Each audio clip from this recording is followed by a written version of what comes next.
Ronda Rousey going to come back and going to fight the winner of Amanda Kayla as long as the winner is Kayla.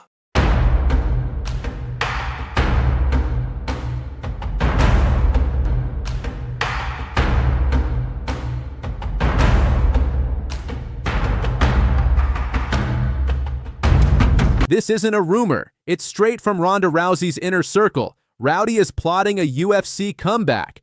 But there's one condition: she'll fight Kayla Harrison and only Kayla. No Nunes, no Peña. No one else. Just one final war to reclaim her crown or destroy what's left of her legacy. You thought Ronda was done? Think again. Because UFC legend Chael Sonnen just exposed the comeback plan, and it's sending shockwaves through the MMA world. Ronda Rousey's name just re-entered the UFC conversation in the most insane way possible, not from a Dana White promo, not from WWE headlines, but from Chael Sonnen himself. And he says the plan is already in motion.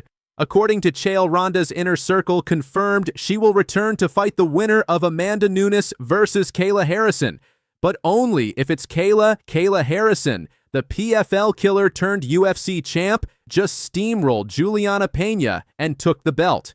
And now, she might have just awakened a beast from MMA's past. Let's not forget Ronda Rousey hasn't fought since 2016, when Amanda Nunes destroyed her in under a minute. Since then, Ronda said concussions ended her career. Everyone assumed she was retired for good. She went to WWE, raised a family, walked away from the cage, but now she's back in MMA gyms, training.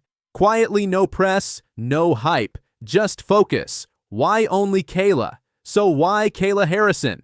Why not Nunes, the woman who humiliated her on live TV? According to Sonnen, Ronda will fight only if Kayla wins the title, and guess what? She did. Let's be real, Kayla is basically a younger, more dangerous version of Ronda, two-time Olympic Judoka dominant ground game undefeated mindset. And now the belt. This wouldn't just be a fight, it'd be a legacy war. Old guard versus new queen, Ronda Rousey versus the woman Dana White wanted to be the next Ronda Rousey. But there's an even crazier twist. 2026 might be the biggest year in UFC history. Conor McGregor, Jon Jones, and Ronda Rousey all eyeing a comeback. Why? Because Donald Trump has publicly said he wants a UFC card at the White House. Yeah, you heard that right. And if Dana White wants history, a women's super fight between Ronda and Kayla might just be the cherry on top. But Sonnen also dropped a bomb of his own. He doesn't believe it'll happen. He thinks Ronda's comeback plan is doomed from the start.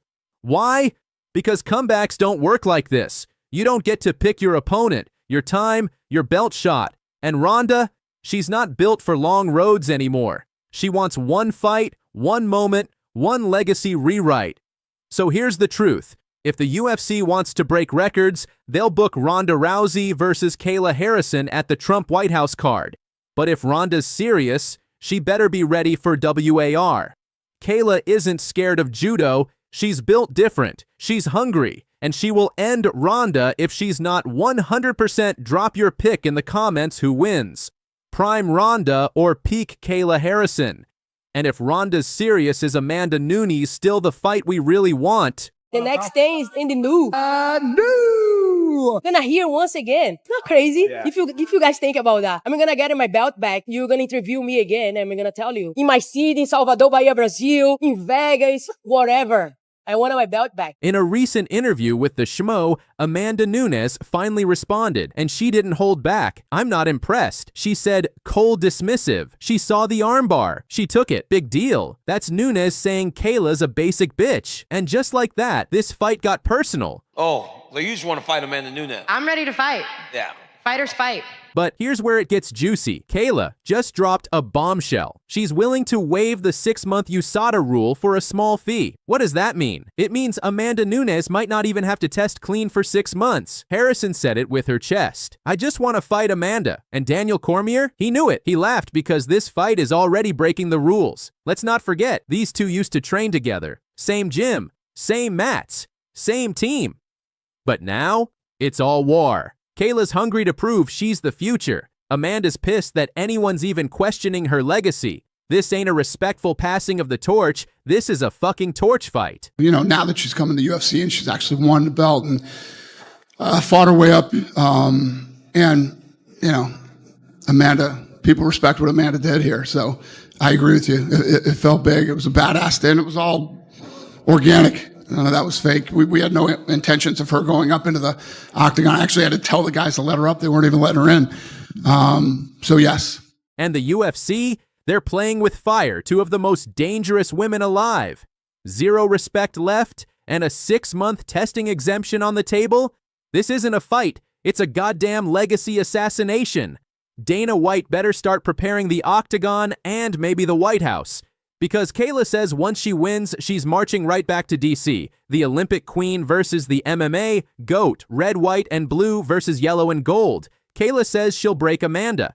Amanda says she's not impressed. One cage, one belt, one legacy. Who you got? Drop your pick in the comments, because this isn't just a super fight, this is a fucking reckoning. Kayla Harrison just said the quiet part, out loud. I'm ready to whoop Amanda's ass. Yeah, you heard that right. The greatest of all time, the 2-division UFC queen, the lioness. Kayla doesn't care. She's coming for blood legacy and the GOAT's fucking crown. When I talk about a mountain, you know, I really think that there's no peak.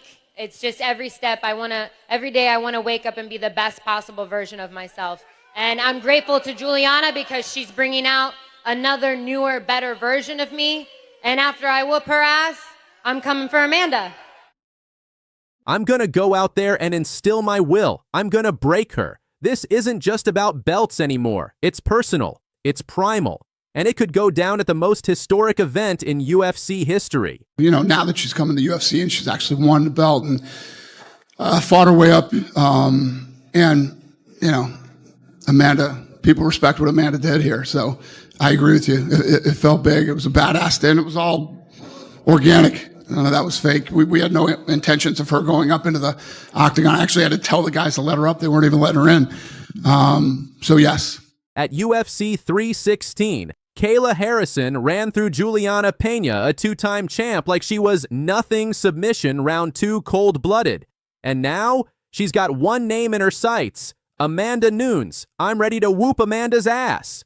She didn't hesitate. She didn't stutter. And when asked how she'll prepare for the GOAT, Kayla said, one exchange at a time, one breath at a time. I'm going to break her. She's not just trying to win. She's trying to end Amanda's legacy in front of the whole world. Let's rewind. Amanda Nunes retired in 2023 after dominating Irene Aldana. I remember 48 seconds. That's all it took for Amanda Nunes to end the Ronda Rousey era in the UFC, the queen of armbar submissions, flatlined. The woman who once ruled the octagon like a goddess, broken. And now, almost a decade later, Ronda Rousey is talking comeback training footage, UFC White House rumors, and one haunting quote, I remember my last fight walking away thinking, God hates me. This is the brutal downfall of a legend and why her return might be even more dangerous than her exit. She's in trouble, Mike. Big trouble. Can she finish it right here, right now? Shot to the body. Ronda is in big trouble, Mike. Nunes' hands are down. She's walking Ronda down. She tagged her again. Amanda Nunes. Flawless performance by Amanda Nunes. Stunning, devastating victory by Nunes. Wow. December 30th, 2016. UFC 207. Amanda Nunes didn't just beat Ronda. She exposed her. Rousey entered the cage after a year away, following her head kick humiliation from Holly Holm. But against Nunes, she never stood a chance 30 seconds in. She was already dazed. By 48, she was done. Herb Dean stepped in. Rogan couldn't believe it. Flawless performance lit Ronda up like a Christmas tree. Ronda would later admit it broke her. In her own words, I had nothing left. I remember walking away thinking God hates me. After leaving the UFC, Ronda found comfort in the WWE, but inside, she was still haunted. Haunted by the speed, the brutality, and the silence of her final UFC walkout. You're more than just a fighter, her husband told her. But could she believe that?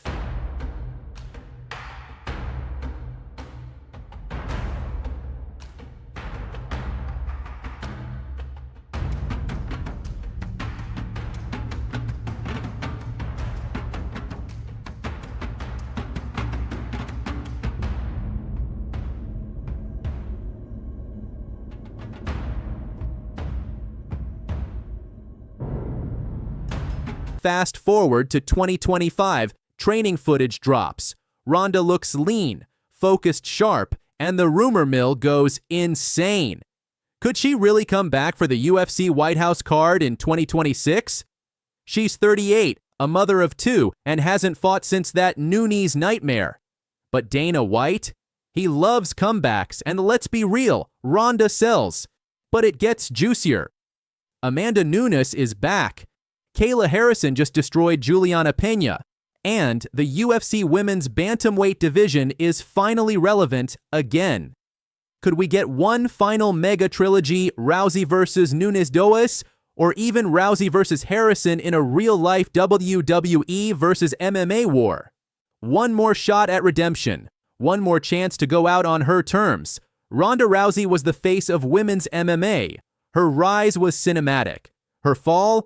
Tragic, but now she's training again, eyes on 2026, and a burning desire to finish what she started. Do you want to see Ronda return? Should she fight Nunes? Or is it time for her to stay retired? Drop your thoughts in the comments. Like, subscribe, and don't miss the next chapter of UFC Legends Reborn. I mean, you know, Chris Cyborg's pumped to the gill of fucking steroids. No one wants to watch that cheating ass bitch. Like, everything just tanked. The division was dying. The UFC bought Strikeforce, and it was assumed that they were just going to absorb all of the male talent and fold all the male talent that they liked and fold the whole organization, because that's what they did with Pride. That's what they did with, like... Ronda Rousey just called out Chris Cyborg in the most savage way possible. No octagon, no contract, just straight up venom pumped to the fucking gills with steroids. That's not a tweet. That's Ronda on record on camera, going off. And here's the kicker. Ronda never fought Cyborg, and fans, they never forgave her for it. But this rant isn't just about steroids. It's about power and Ronda's need for Dana White's approval. Congratulations on an absolutely spectacular performance. Ronda Rousey, ladies and gentlemen! Anytime Ronda Rousey is on the card, there's plenty to get excited for. So we will find out in the coming hours, coming days, coming minutes. Rousey now admits she was obsessed with staying in Dana's good books. I had to make sure Dana couldn't go a single day without seeing my name. And that obsession? It led her straight to self-destruction. Let's go back to UFC 193, Ronda versus Holmes short notice. Brutal KO. Didn't do much to hurt Jones. Oh, but that one does! It is all over! She saw it. She started circling and then threw that head kick. Clipped her with the foot. It wasn't the shin bone, but it was still enough to put her away. Wanted to make sure she was going to stay down, going in for the kill. Ronda now says Dana urged her to fight in 2015 to replace an injured Robbie Lawler. She wasn't ready. She had injuries. And mentally, she was already spiraling. It wasn't blue ducks. It was self-destructive thoughts. She says Dana's pressure to fight too soon broke her. And the result? The most stunning collapse in UFC history. Fans always wanted Rousey versus Cyborg, but Ronda says she walked because the UFC didn't need a steroid queen. No one wants to watch that cheating-ass bitch. Was Ronda ducking or protecting her legacy? Cyborg went on to become a UFC, Bellator, and PFL champion. Ronda, she walked away. Ronda's book tour has turned into a warpath. She's exposing the UFC, slamming Cyborg, and finally admitting the mental toll of chasing Dana White's respect. But Cyborg hasn't responded yet. And with Kayla Harrison now rising as the next star from PFL to UFC, the ghost of Ronda still haunts the division she built. The fight never happened, but the beef? It's still cooking. Ronda Rousey versus Chris Cyborg. Legacy or lie? Like, comment, subscribe. Because the truth behind Ronda's final war is more savage than any KO. Two-rank bantamweight contender, Kayla Harrison. Kayla Harrison attempting to make, I should say, let's give it a few seconds here, making 135. There it is, 135.0 for the first time in her career. I mean, that right there is the first most important thing for her to have success. Amanda, who do you got this weekend, and who would you rather fight after the fight's over? I have Kayla by decision, and honestly, I'm a champion.